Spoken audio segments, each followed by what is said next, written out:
បាទគ្រប់ជំរាបសួរបងប្អូនអរគ្នាឥឡូវនេះខាងយើងគឺបាននាំចូលនៅម៉ាស៊ីន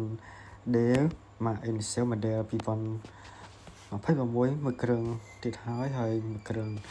modelទៀតហើយឥឡូវនេះគឺយើងកំពុងតែតម្លើងរៀបចំសាកជូនភ្ញៀវហើយកម្មវិធីប្រើប្រាស់របស់វាក៏គ្មានអីសាមប្រហែលអីដែរគឺកម្មវិធីរបស់វាគឺសាមញ្ញបងយើងអាចសេរីល្បឿនឡើងចុះបានហើយក៏នឹងចូលនៅលើនៅក្រោមកម្មវិធីគឺសាមញ្ញមែនទែនហើយវាងាយស្រួលប្រើសម្លេងរបស់វាគឺស្ងាត់ហើយយើងដេបានគ្រប់ប្រភេទសាច់ក្រណាត់ហើយនេះគឺយើងតេស្តសាកជូនភ្ញៀវហើយភ្ញៀវគាត់មកអង្គុយចាំទទួលយកម៉ាស៊ីនរបស់គាត់ទៅវិញដែលព្រឹកឡើងគឺគាត់មកចាំយកម៉ាស៊ីនតែម្ដងគឺអែមែនតើដេមរសសាច់កណាត់ទេសាច់យឺត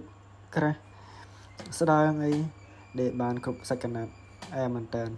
ហើយថ្ងៃវាស្អាតសំឡេងវាក៏ស្ងាត់ហើយសម្រាប់បងដែលត្រូវការអីអាចទាក់ទងតាមលេខ Telegram ដែលខ្ញុំដាក់នៅខាងក្រោមនេះបានឬបងអាចទាក់ទងតាមchannel YouTube នេះក៏បានដែរបងបាទអរគុណច្រើនហើយលេខគឺបងប្អូនមានដាក់នៅលើ YouTube នេះផ្ទាល់តែម្ដងបាទអរគុណច្រើនបងប្អូនអរគ្នាជួបគ្នានៅវីដេអូក្រោយទៀត